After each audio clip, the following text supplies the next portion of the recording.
अस्सलाम वालेकुम, this is Mohsin Rashid. आज मैं मौजूद हूँ मुज़फ़्फ़राबाद में, जहाँ पे गवर्नमेंट ऑफ आज़ाद कश्मीर और डिपार्टमेंट ऑफ एग्रीकल्चर की तरफ से एक ज़बरदस्त एग्रीकल्चरल फेस्टिवल का इनेकाद किया गया है। बेसिकली इस फेस्टिवल का मकसद ये था कि हमारे जो लोकल फार्मर्स हैं आज़ाद कश्मीर के, वो अपनी ग्रो की हुई क्रॉप्स और वेजिटेबल्स को डिस्प्ले कर सकें। मैंने इस फेस्टिवल को विज़िट किया और यहाँ पे कई किसानों से मैंने बात की और मुझे ये जान के खुशी हुई कि लोग न सिर्फ रवायती फसलों पे काम कर रहे हैं, बल्कि वो बड़ी मुनफरद और बड़ी रेयर किस्म की वेजिटेबल्स को भी ग्रो कर रहे हैं। जैसे कि ब्रोकली मैंने यहाँ पे देखी, रेड कैप्सिकम देखा। ये वो क्रॉप्स हैं या वेजिटेबल्स हैं जिनको ग्रो करके हम बड़ी अच्छी रेवेन्यू जनरेट कर सकते हैं और अपने लोकल इकॉनमी और लोकल एग्रीकल्चर को बहुत हद तक बेनिफिट दे सकते हैं।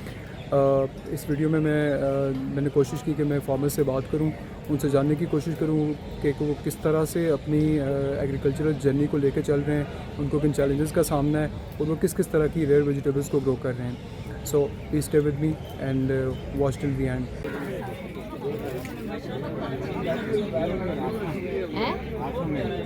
ठीक है देनी लगी है तो तोड़ है ला पत्ती चुकाओ ना देनी ला जी, मेरे साथ इस टाइम मौजूद हैं ज़ाहिदा बीबी। ये इनका ताल्लुक़ मुज़फ़्फ़राबाद आज़ाद कश्मीर से है, तो हम इनसे बात करेंगे कि इनके पास कौन कौन सी वैरायटीज़ अवेलेबल हैं यहाँ पे और ये किन चीज़ों पे काम कर रही हैं। अस्सलाम वालेकुम, कैसी हैं आप? मेरा नाम ज़ाहिदा बीबी है। मैं नागनी मुजाहिदाबाद में रहती हूँ। मेरे उधर खेत में ये ज़राअत वालों ने मुझे जैतून के पौधे दिए 50, वो मैंने लगाए सबसे, वो स्टार्टिंग की। उसके बाद फ्रूट के दरख्त भी मिले, वो लगाए, वो भी हो गए। उसके बाद ये सब्जियां, बीज वगैरह ये सब ज़राअत देता है। आगे मैं लगाती हूँ, इसकी सेल हो जाती है। हल्दी लगाती हूँ, वो 2 लाख की वो निकल जाती है। इसी तरह सब चीज़ें आराम आराम से निकल जाती हैं और हमारी भी काम पूरा हो जाता है। अच्छा, मुझे आप वन बाय वन बताइएगा, जैतून और हल्दी के अलावा आपके पास कौन कौन सी इस टाइम वेजिटेबल्स मौजूद हैं जो आपने खुद ग्रो की हैं? इस वक्त मेरे पास भिंडी है, बैगन है जो सेल होता है, तो उसके बाद सब्जियां हैं।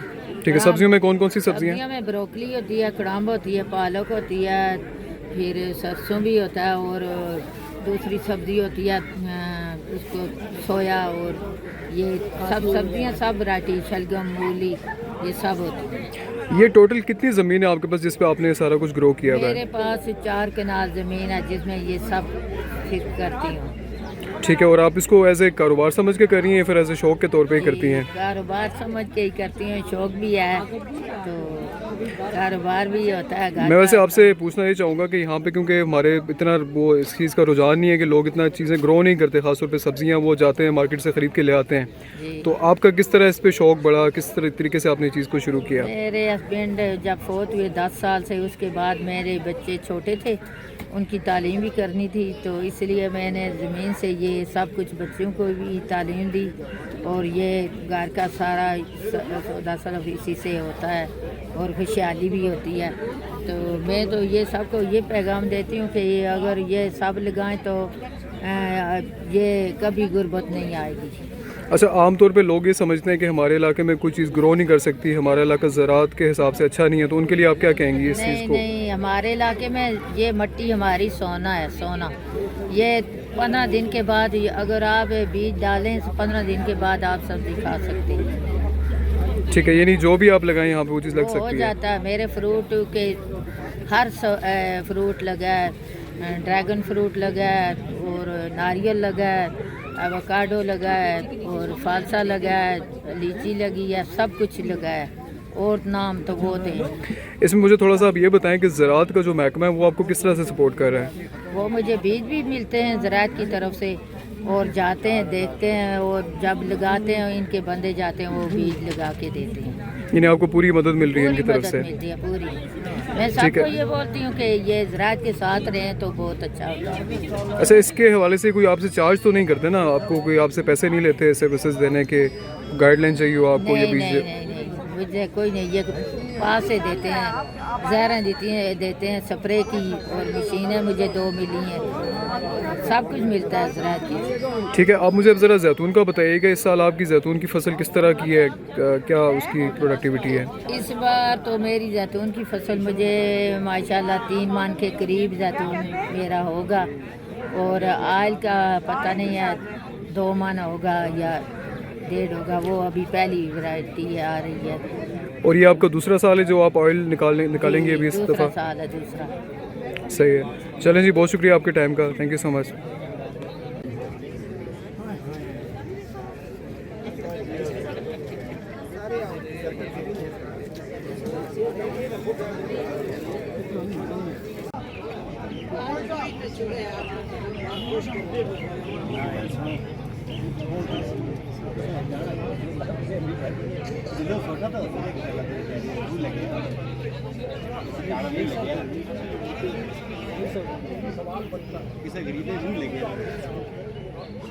अस्सलाम जी, कैसे हैं आप?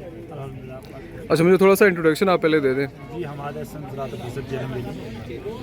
सही है, आपके मैं स्टॉल पे देख रहा हूँ यहाँ पे काफ़ी सारी सेब की वैरायटीज़ हैं, तो मुझे ज़रा बताइएगा कौन कौन सी वैरायटीज़ अवेलेबल हैं आपके पास? आपका कोयटा अम्बरी है, कश्मीरी अम्बरी है, गोल्डन है, और उसके अलावा गाजा की कुछ वैराइटीज़ हैं, गाला की कुछ वैराइटी है। ठीक है, और ये सारे लोकली ग्रो हो रहे हैं यहाँ पे? सब लोग इससे किस साइड पे ये ग्रो करते हैं, कौन सा एरिया में? आपको जो हमारा जो जेल चिकार, खिलाना, और उसके अलावा जो हमारा है लिपा में है। ठीक है, सही है, और ये कितनी क्वांटिटी मतलब अगर ग्रो हो सकती है हमारा इसमें? ये फार्मर अपने साथ बैठाए हुए लेकिन सेल कर रहा है। अच्छा। 150 से 200 मंथ इसके पास से इस फार्मर के पास पड़ा हुआ है हटिया में, ये उसने सेल पॉइंट लगाया हुआ है, हमारे ऑफिस में हमने स्टोर इसको दिया हुआ है, सही है, वहीं से ये सेल कर रहा है। मुझे अब थोड़ा सा क्वालिटी का बताइएगा, जो हमारा से पंजाब से या केपी के वाली साइड से आता है तो डिफरेंट क्या है क्वालिटी में यहाँ पे से? क्वालिटी में ये ऑर्गेनिक है सारा, इसके ऊपर कोई केमिकल स्प्रे नहीं हुआ। वो जो आपका जितना भी आता है कोल्ड स्टोरेज से होकर आता है, या उसके ऊपर जितने केमिकल स्प्रे हुए होते हैं, जितने भी देख रहे हैं आप फ्रूट, ये तो ये जूसी है, ठीक है, इसके अंदर जूस आपको मिलेगा, क्रिस्पी और जूसी है। इसका ये नहीं सिर्फ आपका वो फोक ही खा रहे हैं, टेस्ट कुछ नहीं है, फ्रेगनेंस भी है, टेस्ट भी है, सिर्फ शक्ल में थोड़ा बहुत है कि उस वजह से इसको कोई भी केमिकल स्प्रे नहीं हुआ, ये ऑर्गेनिक है सारा। यानी इसमें फिर इसका टेस्ट भी तो फ़र्क होगा ना बाकी टेस्ट इसका सेब बहुत से? बेहतरीन है, आप टेस्ट करके देखिए, बहुत ठीक है, बेहतरीन टेस्ट है। और प्राइस वाइज बताइएगा प्राइसेस? 200 से 250 रुपये पर के जी ये सेब। यानी ये तो मार्केट सेब की प्राइस से कम है जो ओवरऑल हमारे पास प्राइस होती है उसकी।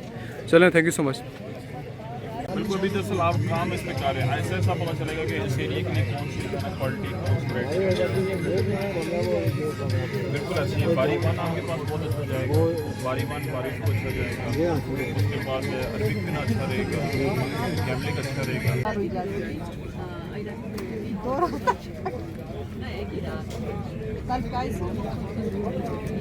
अस्सलाम वालेकुम, कैसे हैं आप? ठीक ठाक अलहमदिल्ला। अच्छा, मुझे आप थोड़ा सा अपना इंट्रोडक्शन दे दें पहले काइंडली। मैं साकिब मुगल महकमा ज़राअत तोसी मरकज़ गाज़ियाबाद तहसील दीरकोट से हूँ, और यहाँ पे हम आज मौजूद हैं जलालाबाद पार्क में। यहाँ पे हमारा डिस्ट्रिक्ट बाग की तरफ से स्टॉल लगा हुआ है, तो इसमें हमने मुख्तलिफ़ चीज़ें लाई हुई हैं जिनमें मुख्तलिफ़ वेजिटेबल्स शामिल हैं। ये आप देख सकते हैं, ये हमारा कद्दू है, इसका 32 kg वेट है, 22 kg वेट है। फिर ये इसका आप साइज़ देख सकते हैं, ठीक है। ये हमारे कद्दू हैं, इसके बाद ये घास है, ये देसी केला है, ठीक है। ये हमारे फार्मर हैं महताब साहब, इन्होंने यानी कि ये सारी वैराइटीज़ अपने ही यहाँ काश्त की हुई है। अच्छा, आपने मुझे बताया कि आप एग्रीकल्चर डिपार्टमेंट से, तो आप एज ए गवर्नमेंट ऑफिशियल इन फार्मर्स को किस तरह से सपोर्ट करते हैं? आप किस? मैं एज अ फील्ड असिस्टेंट जो है, मैं जो हमारा एक एरिया होता है, यूसी में एक फील्ड मामन होता है, बाज़ यूसी में 2 भी होते हैं। तो हमारा ये काम होता है कि हम अपने एरिया में जो एक मतलब गाँव की सतह पे हम ट्रेनिंग सेशन रखते हैं, ठीक है, किचन गार्डनिंग के नाम से। तो हम वहाँ जाते हैं, वहाँ कम्युनिटी के लोग, ख़वातीन, मर्द, बच्चे, बूढ़े, इस तरह उनको इकट्ठा किया जाता है, 30 बंदे 50 बंदे। फिर वहाँ पे हम प्रॉपर ट्रेनिंग सेशन देते हैं, एक तरीके काश्त क्या है सब्ज़ियात का, ठीक है, शुरू से काश्त से बर्दाश्त तक जितने भी मराहल हैं, उसमें फिर गोडी आ जाती है, उसमें स्प्रे आ जाते हैं। ऑर्गेनिक पे हम ज़्यादा काम कर रहे हैं कि हम जो है ना अपना स्प्रे का इस्तेमाल ना करें, ठीक है, फर्टिलाइज़र जो केमिकल फर्टिलाइज़र है उसका इस्तेमाल ना करें। देखिए हमारा तो आपके फार्मर्स को क्या सजेस्ट करते हैं, वो केमिकल्स यूज़ करें या ना करें? बिल्कुल ये चीज़ सजेस्ट नहीं करते कि आप केमिकल का इस्तेमाल करें या फर्टिलाइज़र। हम उनको कहते हैं आपने खाद भी देसी इस्तेमाल करनी है, गोबर की खाद इस्तेमाल करनी है, कंपोस्ट खाद इस्तेमाल करनी है। ये घर में जो किचन में आपके कचरा होता है, जैसे आलू की छिलें हो गई, इस तरह की, ये एक जगह पे आप इकट्ठा करके कंपोस्ट खाद तैयार कर सकते हैं, उसको आप किचन गार्डनिंग में छोटे पैमाने पे इस्तेमाल। अच्छा, उन लोगों के लिए जो ये ज़राअत में आना चाहते हैं, जो अपने गार्डनिंग करना चाहते हैं, तो उनके लिए क्या रिकमेंडेशन है? वो किस किस तरह की सब्जियां उगा सकते हैं हमारे इलाके में, खासतौर पे मुजफ्फराबाद बाग वाली साइड पे? उनके लिए ये है कि वो अगर इस तरह आना चाहते हैं, सबसे पहले तो वो डेमो के तौर पे एक छोटा एरिया ले लें, क्योंकि बड़े एरिया से हमारे नए फार्मर जो आते हैं वो काफ़ी, अगर उनको उस तरह से ना हो तो वो पीछे हट जाते हैं। वो छोटा एरिया लें और जब भी काम करें महकमा ज़राअत से टेक्निकल असिस्टेंस ज़रूर लें, ताकि भाई हम किस तरह से ज़मीन की तैयारी किस तरह करें, उसमें फर्टिलाइज़र हम गोबर की खाद कब कब उसमें ऐड करें, बॉडी का कौन सा टाइम है, स्प्रे की जब ज़रूरत पड़े तो देसी स्प्रे हमारा कौन सा, ऑर्गेनिक कौन सा है, इनऑर्गेनिक से हमने दूर कैसे रहना है, और बीज बोने का कौन सा वक्त है। मौसम गर्मा की जो सब्ज़ियाँ हैं वो तो डिपार्टमेंट के पास ये है कि सीज़न के हिसाब से मौसम गर्मा के सीड भी आ जाते हैं और मौसम सरमा के।